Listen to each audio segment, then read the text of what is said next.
Halo Sobat Solid, jumpa lagi kita di Gadget Solid Channel. Nah, HP mid-range atau HP di harga 4 jutaan lagi rame-ramenya mengeluarkan produk mereka, termasuk dengan Oppo. Oppo turut merapaikan dengan mengeluarkan Oppo A92. Jadi kali ini kita akan mereview Oppo A92 untuk mengetahui kelebihan dan kekurangannya.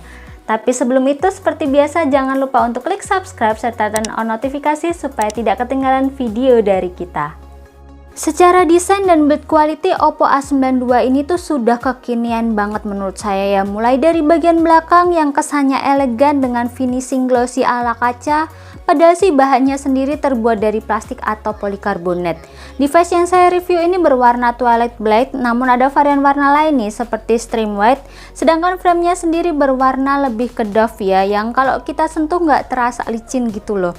Untuk tampilan setup kameranya juga kekinian banget di tahun 2020 ini. Tapi bump atau tonjolan frame kamera Oppo A92 ini tuh terlihat lebih tebal ya. Jadi amannya sih Sobat Solid pasang soft case yang sudah disertakan Oppo dalam paket penjualannya. Layar Oppo A92 ini tuh memiliki bentangan seluas 6,5 inch dengan menggunakan panel IPS LCD beresolusi Full HD+.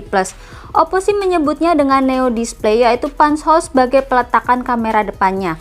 Untuk hasilnya, bezel-bezel bisa kita lihat ya, Oppo A92 ini tuh terlihat cukup tipis untuk di bagian bezelnya. Nah, walaupun A92 ini tuh tidak menggunakan layar Super AMOLED, namun kualitas warna yang dihasilkan masih enak dengan saturasi warna yang pas. Untuk pengalaman menggunakan Oppo A92 ini di luar ruangan atau outdoor pun tetap terlihat jelas karena Oppo A92 ini memiliki brightness-nya hingga 480 nits. Di bagian spesifikasi, Oppo A92 ini tuh menggunakan chipset Snapdragon 665 dan GPU Adreno 610. Berjalan pada Android 10 dengan user interface-nya terbaru dari Oppo yaitu ColorOS 7. Dan sudah memiliki RAM 8GB dan internal storage-nya 128GB, jadi gede gitu loh. Oppo A92 ini tuh menggunakan dual speaker atau stereo speaker pada bagian bawah dan earpiece bagian atas. Suara yang dihasilkan cukup keras dan enak, jadi mari kita simak untuk hasil suaranya.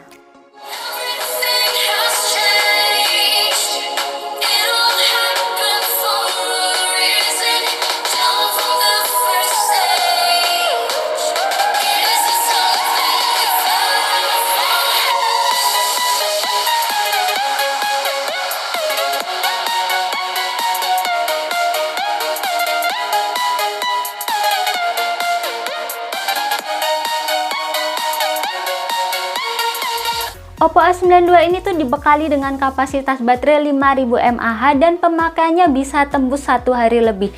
Jadi cocok buat Sobat Solid yang memakai HP secara intens. Untuk port USB-nya sudah memakai USB Type-C. Untuk pengisian dayanya dari 0 sampai 100% menggunakan adapter charger 18 watt membutuhkan waktu kurang dari 2 jam.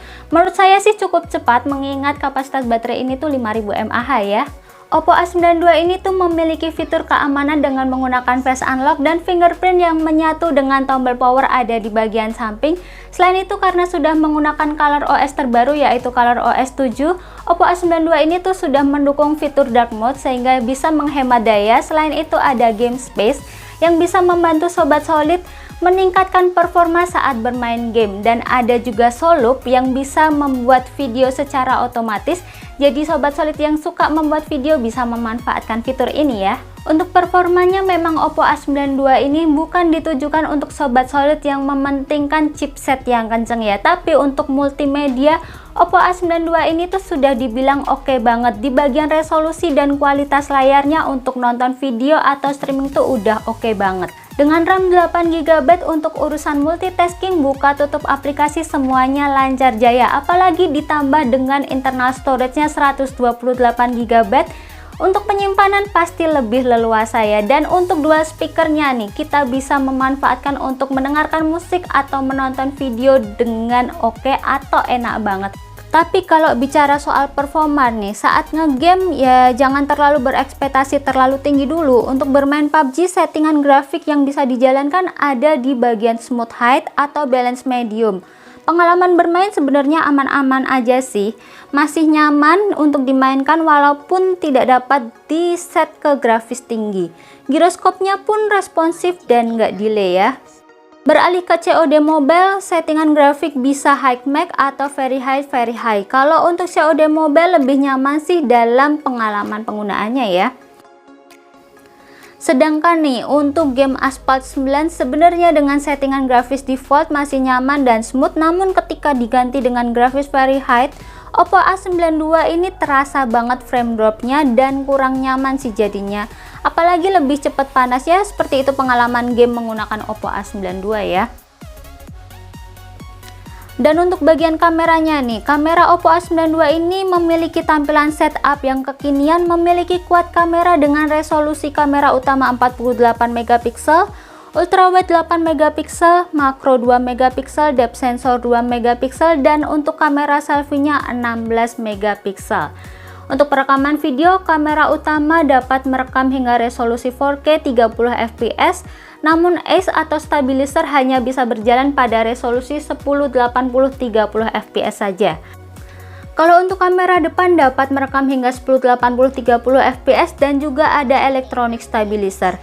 Berikut foto dan video menggunakan Oppo A92.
Oke, kita mau coba ambil video nih pakai HP Oppo A92 dengan resolusinya 1080-30 fps. Sebenarnya sih dia kalau untuk kamera belakangnya udah support ambil video 4K ya, tapi kita coba yang 1080-30 fps saja. Kita sambil jalan ngecek untuk stabilitasnya, kayaknya oke banget nih. Sekarang kita coba untuk kamera depannya ya. Jadi ini tuh hasil rekaman video menggunakan kamera depannya ya, dengan resolusinya sama 1080-30 fps. Untuk hasilnya bisa sobat lihat. Kalau sejauh ini sih saya lihat bagus sih, cuma nanti setelah kita upload kita lihat lagi. Oke, saya rasa sih cukup untuk pengambilan videonya. Kesimpulannya, Oppo A92 ini tuh cocok buat para sobat solid yang sering menggunakan smartphone untuk keperluan multimedia. Selain itu bisa dilihat kelebihannya ada di bagian layar, RAM dan internal storage yang gede, sudah dual speaker, kapasitas baterainya juga gede. Bukan berarti kita mengesampingkan sektor gamingnya, untuk game sih masih bisa diandalkan kalau untuk sekedar mabar saja. Nah, kalau untuk kekurangannya seperti biasa, Oppo belum menyematkan fitur NFC. Jadi memang buat catatan Oppo ya. Jadi itu dia hasil review kita untuk Oppo A92. Semoga dapat membantu sobat solid menentukan pilihan. Jangan lupa untuk klik like, share, komen video ini, serta nantikan video kita selanjutnya. Bye!